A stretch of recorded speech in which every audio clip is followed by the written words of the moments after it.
Saudações, sou Jaya Dwaita e meu objetivo é aproximar você do conhecimento que poderá te levar para perto de sua maior meta, do seu maior objetivo e dos valores significativos em sua vida.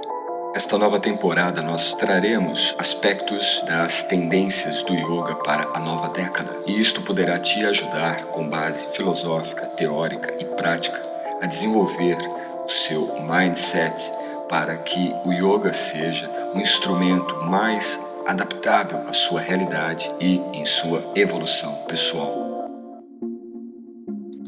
Certamente um dos maiores problemas que afligem a nossa existência é o medo de perder algo que possuímos. Isso deriva da nossa identificação com os elementos transitórios da nossa existência, com os elementos que são impermanentes, são passageiros, são temporários.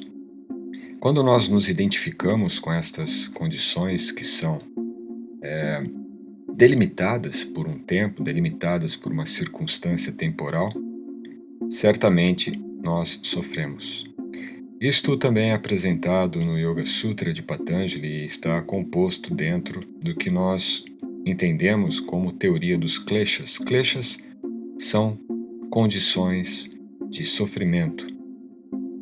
E a base de todas estas circunstâncias de sofrimento reside em avidya, que é ignorância. Nós até falamos já sobre isto num dos episódios do nosso podcast. No entanto, o tema de hoje é sobre apego, e melhor, não é, referente ao conhecimento.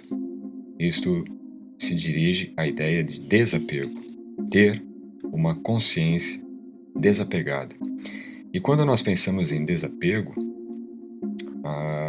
naturalmente nos vem a ideia que é nos afastarmos, que é nos desprendermos meramente de tudo.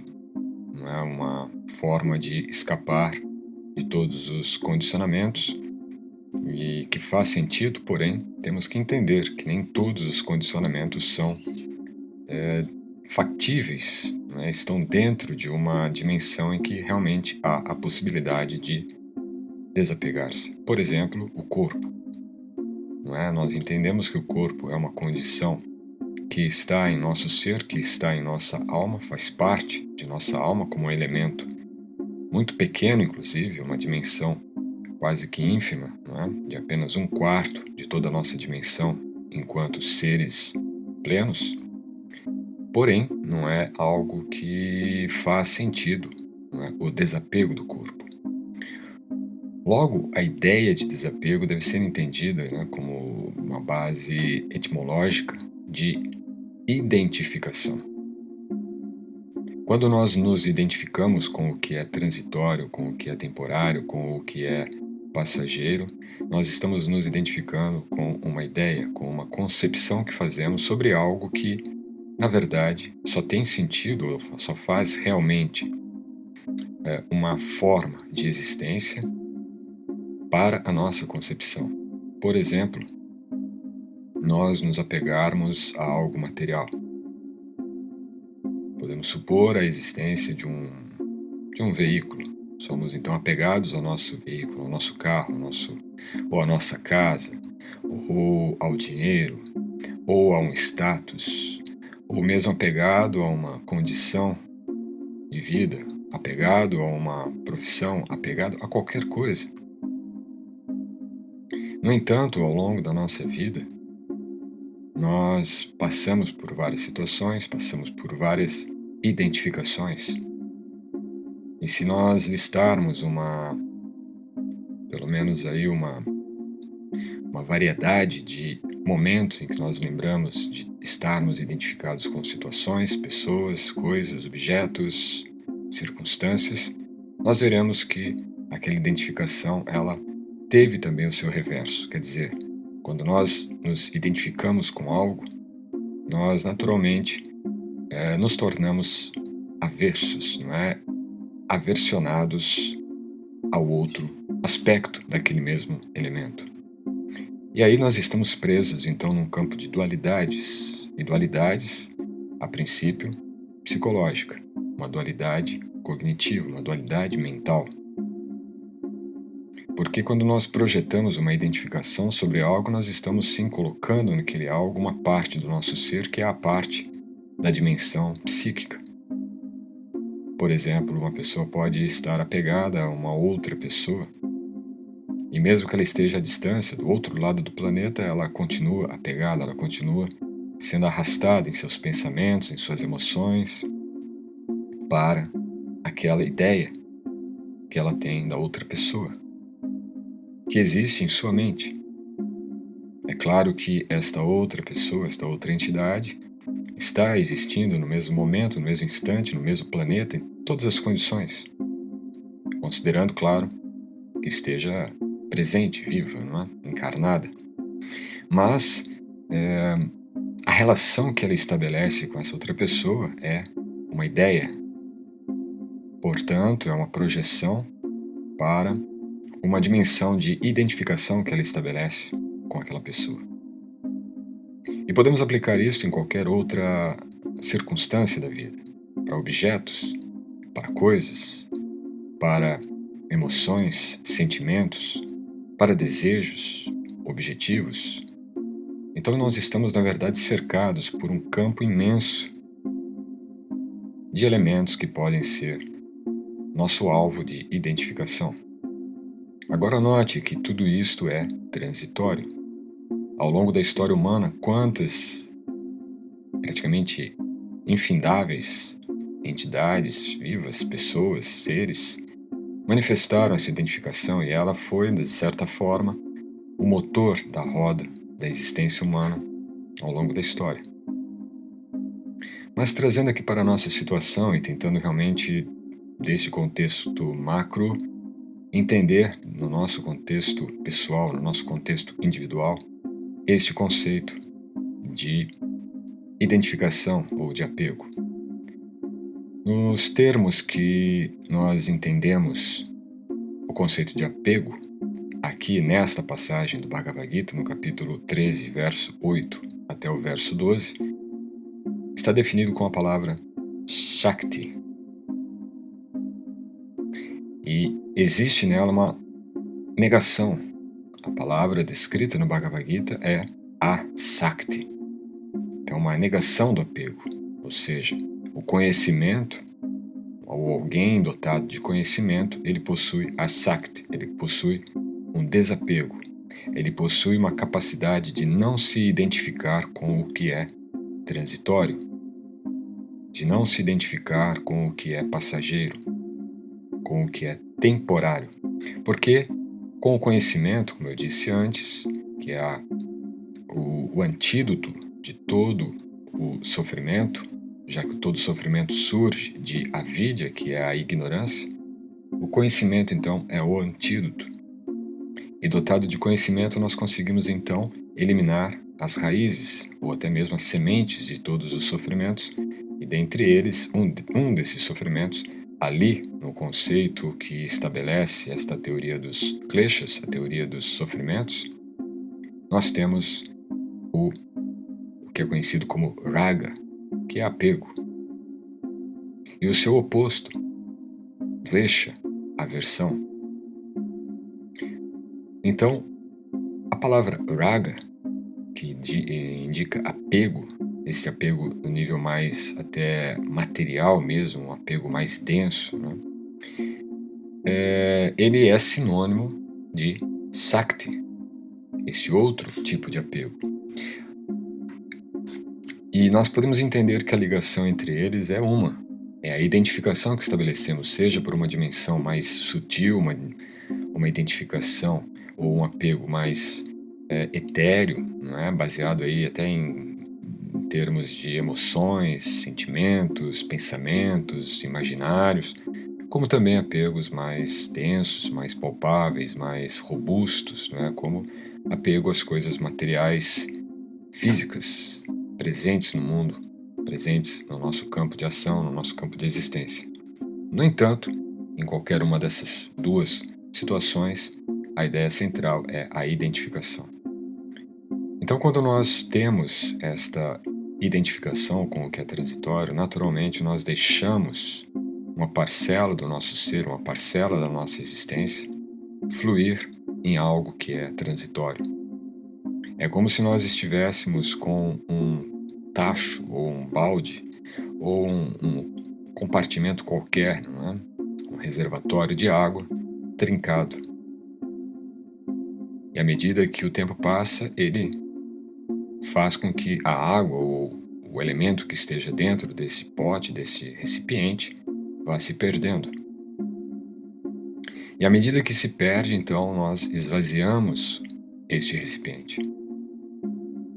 Analogamente, enquanto nós estivermos dirigindo a nossa energia, a nossa consciência, a nossa mente, todo o nosso esforço, toda a nossa vitalidade para esta identificação com o que é transitório, nós tenderemos a esvaziar o nosso recipiente espiritual, o nosso recipiente intrínseco e essencial do nosso ser. Consequentemente, isto também nós podemos observar ao longo do nosso olhar histórico, nós vamos ver o quanto que a consciência do materialismo tem crescido na humanidade, principalmente no advento da modernidade, por volta do século XVI. É claro que isso já existia antes, já no século II, século I. Na verdade, existem escrituras que compõem os Sat Darshans, que são as 6 filosofias tradicionais, ortodoxas, do conhecimento ou da filosofia oriental da Índia. Nós vamos ter uma destas linhas que vai definir, inclusive, uma filosofia materialista. Certo? Então, podemos entender que o materialismo não é uma teoria nova, não é uma moda moderna apenas. Ela já existia e podemos até rastrear indícios dela já no início de Kali Yuga, no início da era em que nós vivemos, que teve início, esta era, ela teve seu start há mais de 5.000 anos, quase 5.200 anos. Ou seja, no advento de Kali Yuga, durante a Batalha de Kurukshetra, que temos ali o ponto ápice desse momento em que realmente se destrava as comportas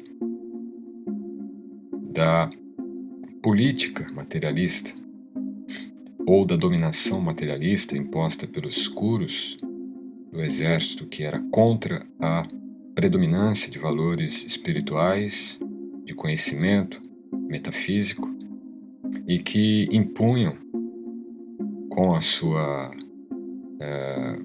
possível vitória, colocariam realmente como pilares da existência humana o mero e crasso materialismo.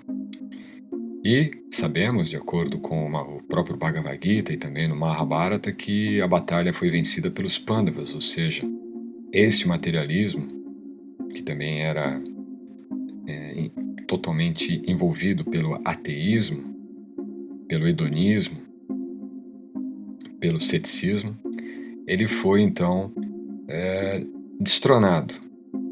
Ele não teve a vitória ali na batalha de Kurukshetra. No entanto, resquícios ficaram, como se sementes, desta praga, desta erva daninha tivesse caído em solo e então germinou e cresceu dentro da consciência humana e ganha uma proporção nunca antes imaginada, pelo menos assim de forma acessível, em que nós passamos a consumir esta consciência materialista até que, sem um mero julgamento, sem uma certa consciência crítica disto, a partir do século XVI, como eu disse. Isto entra primeiramente com a filosofia, que já vinha também sendo trabalhado dentro da cultura, dentro da ciência,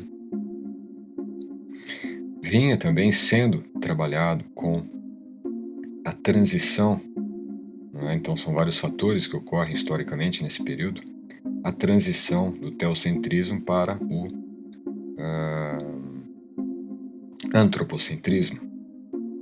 Isso vai ser refletido nas artes, vai ser refletido em todos os campos culturais do homem. E quando chegamos, então, já no final do século XIX, nós vamos ter, já após a Revolução Industrial, uma definição clara de que nós estávamos agora, possivelmente, assumindo o controle da natureza, assumindo o controle da matéria, assumindo o controle do comportamento humano, assumindo o controle no lugar de Deus. Então temos a famosa frase nietzschiana, né, de que Deus estaria morto, então agora tudo é possível.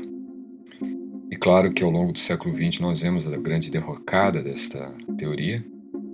No entanto, ela não morre, ela apenas troca a sua vestimenta. E já no século XX nós vemos, o início desse século XXI, na verdade, nós vemos uma torrencial chamada, uma torrencial forma apelativa de que a vida material ainda é possível e de forma muito mais aprazível. Isto com a tecnologia, com a inteligência artificial, com todas as teorias robóticas, enfim, tudo que está sendo ainda desenvolvido e nós estamos passando por esse período. Então note que toda aquela ideia de um materialismo mais denso, pós-industrial, né, pós-revolução industrial, ele começa a se sutilizar agora por uma era tecnológica, uma era mais virtual, né?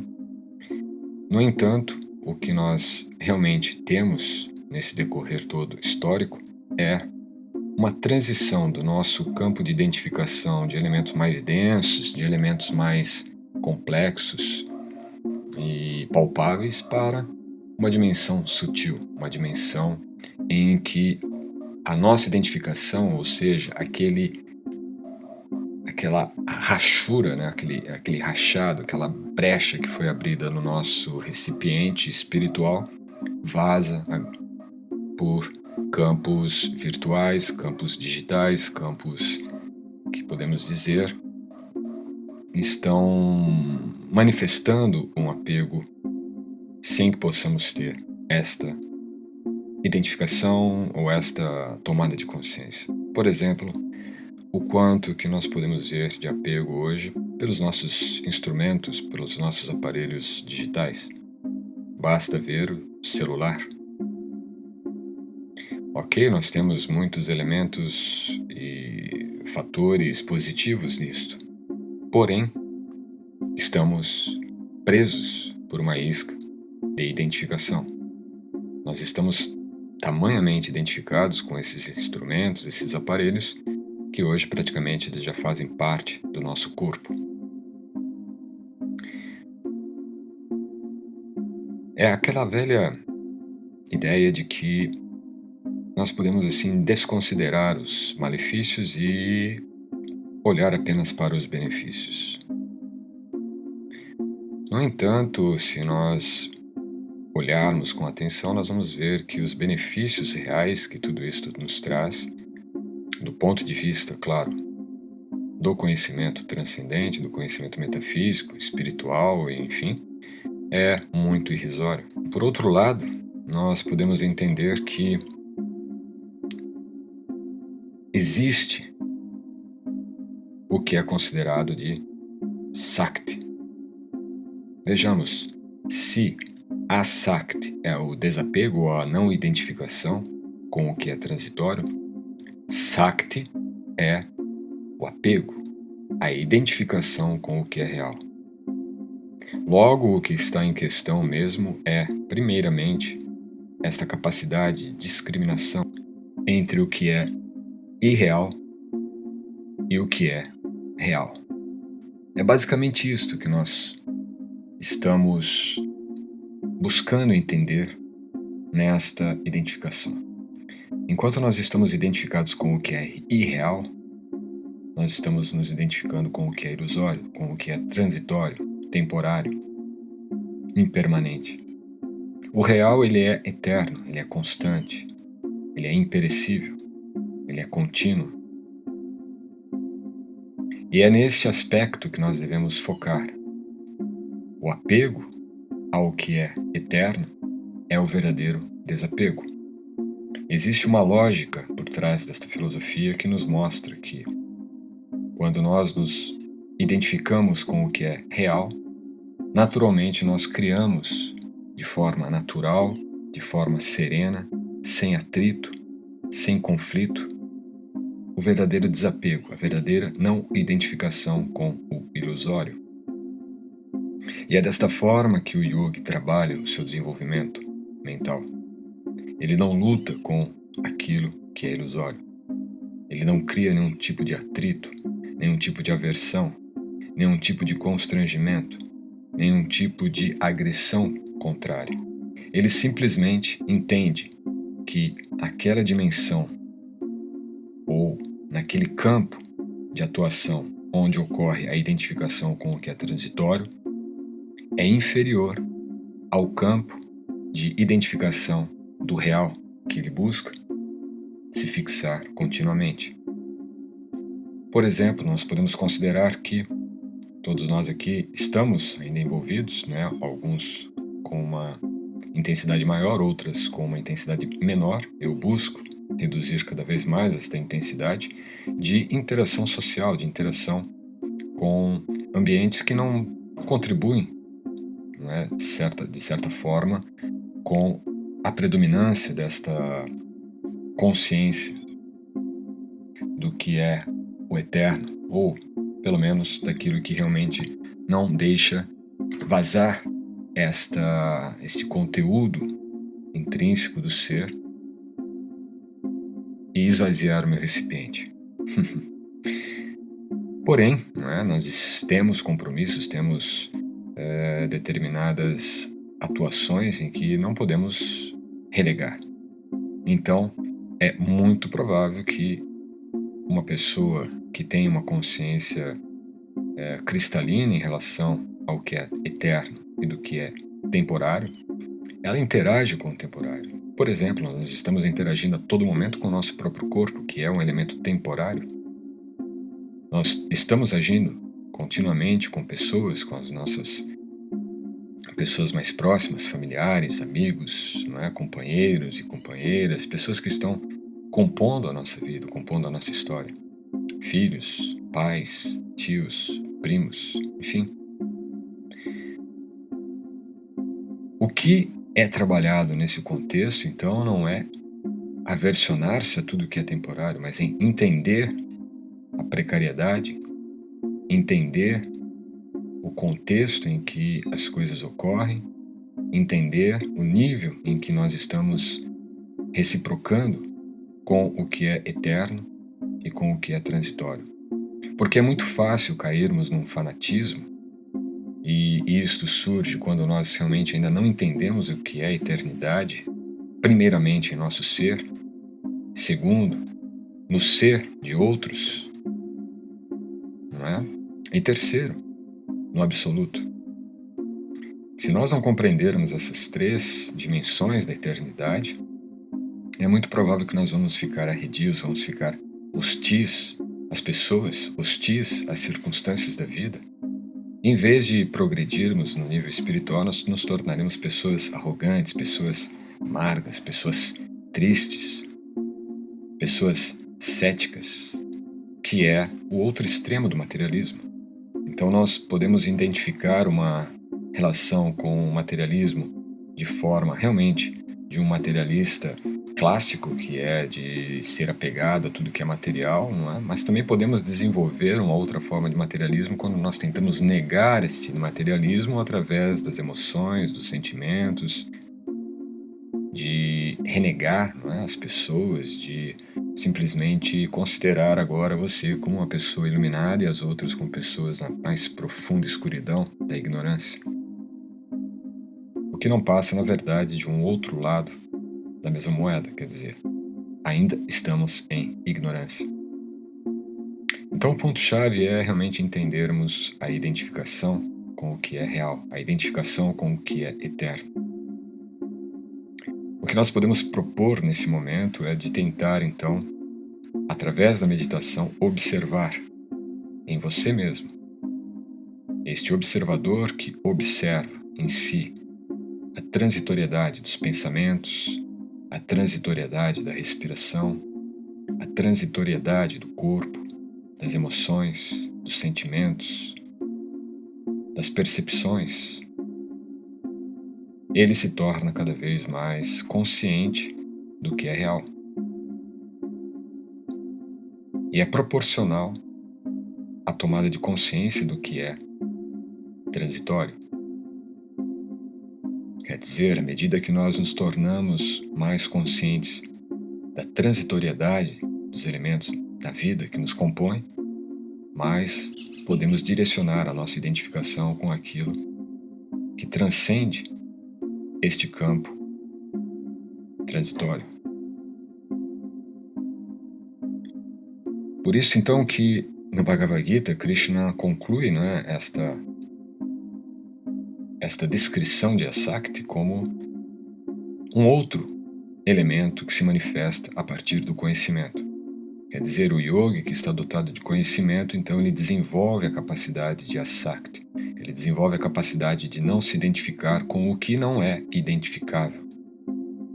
Sim, isto até mesmo na ciência moderna, na ciência da linguagem, uma teoria um pouco complexa, um pouco confusa, um pouco contraditória, e que também ilustra bastante da própria física moderna. Mas veja que podemos pensar, que você identificar o não identificável significa você ter subjetivamente a sua definição sobre a realidade, enquanto que outra pessoa pode ter a sua própria interpretação ou identificação subjetiva com aquele mesmo objeto.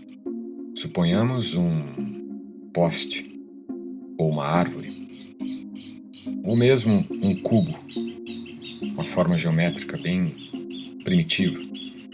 Um cubo observado por diferentes pessoas terá uma relação sígnica, uma relação de sentido única para cada pessoa. É o mesmo cubo. E sendo identificado por cada um, tem uma identificação única, uma identificação particular. Sei que o raciocínio todo até aqui, para descrever a ideia de Asakti, de desapego, pode ser um pouco mais complexo, mas siga. A filosofia é importante para a gente entender os meandros da vida ilusória que nós vivemos. Então, significa que, à medida que nós aceitamos que estamos nos identificando com o que é transitório, estamos nos identificando com aquilo que não é identificável, porque aquilo não é único, não é igual a todos. Se ele tem particularidades para cada ser em particular, significa que ele é relativo. E a grande crise da humanidade nos últimos 300 anos é justamente o relativismo. A própria teoria da relatividade, ela meio que oficializa isto. Nós termos, então, uma identificação com aquilo que é relativo e passamos a acatar a nossa ilusão como um valor, como um fator oficial e justificável. Portanto, a lógica que poderíamos considerar mais válida dentro da visão científica do yoga é de desenvolvermos um apego àquilo que é real, um apego espiritual, o apego às dimensões mais profundas do nosso ser. Podemos então, a partir desta prática bem simples, eu apenas pontuei da sua meditação, de você se auto-observar e buscar dentro desta auto-observação aquilo que é real, aquilo que não é relativo. O relativo é tudo aquilo que é transitório em sua mente, pensamentos, sensações, percepções, emoções, e que todos estão sendo varridos por estas mesmas percepções transitórias. Mas buscar o observador real, não aquele observador que a própria física está nos dando como um observador relativo, um observador inclusive visto como um objeto material, como um marco, como um um pilar ou qualquer outra coisa apenas como objeto, certo? O observador, ele é o eu. E quando ele observa o próprio corpo, o seu próprio campo de percepções, tudo isto, aí sim, é um objeto. Ou seja, o próprio corpo, o próprio pensamento, o próprio campo de emoções, de sensações, percepções, tudo isso se torna um objeto. O objeto observado pelo observador, que é o ser, a consciência. Então o apego deve ser dirigido a este ser, e isto não é individualismo, isto é individualidade. É entender a sua individualidade enquanto ser observador dentro de um campo transitório, subjetivo. É nesse campo subjetivo, profundo da nossa existência que se estabelece Sakti, ou Raga, o apego a tudo que é ilusório. Mas é nesse mesmo ponto que nós podemos reverter e ganhar a Sakti, a verdadeira identificação com o que é eterno, com o que é permanente e não transitório. Então este é um exercício para colocarmos em prática nos próximos dias. E esta foi a apresentação do nosso episódio sobre o conhecimento leva ao desapego, ou seja, o verdadeiro desapego e não aquele desapego até de certa forma feito como um clichê, não é?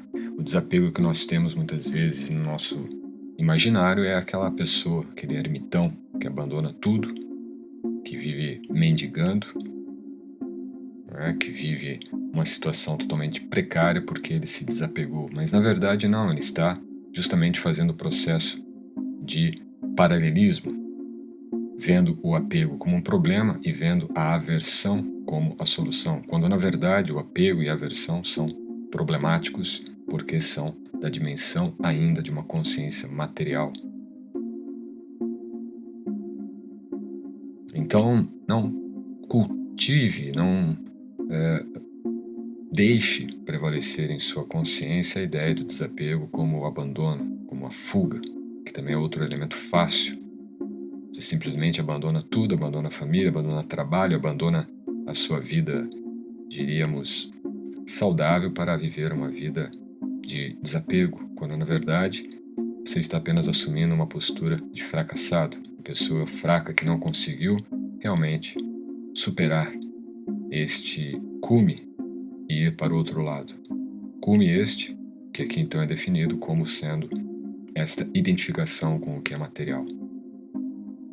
Dentro dessa identificação material, eu posso ter uma postura de apego extremo e viver como um materialista clássico, ou posso ter uma postura de renúncia, de desapego mundana, não é? Me tornar então um rebelde, um hippie, uma pessoa que quer se sentir fora do sistema porque ela não consegue ser feliz, adequada dentro do sistema. Quando na verdade, dentro e fora são apenas dois polos da mesma moeda, que é o materialismo. Para concluir, então, o verdadeiro Asakti, o verdadeiro processo de não identificação é se identificar com o que é real e não negar o ilusório, mas sim transcender a concepção ilusória. Qualquer dúvida, eu peço que você entre em contato conosco aqui abaixo, onde você estiver assistindo ou ouvindo esse podcast, você vai ter o nosso link no site e por ali você tem como entrar em contato conosco e nos mandar mensagens com dúvidas, sugestões e também se você entrar na base dos links do nosso podcast, tem como você entrar em contato conosco pela própria plataforma do podcast. E é isto. Visite o nosso site vvyschool.com e também a nossa plataforma de estudos online, a plataforma.vvyschool.com. Tudo isso você encontra no nosso site vvyschool.com e também no nosso canal do YouTube, que convido você a visitar, assistir nossos vídeos, nossas aulas e se inscrever para acompanhar as nossas produções também por lá. Agradeço sua atenção e até o próximo episódio aqui do nosso YogaCast, o podcast do VVY Yoga Mindset. Namaskar.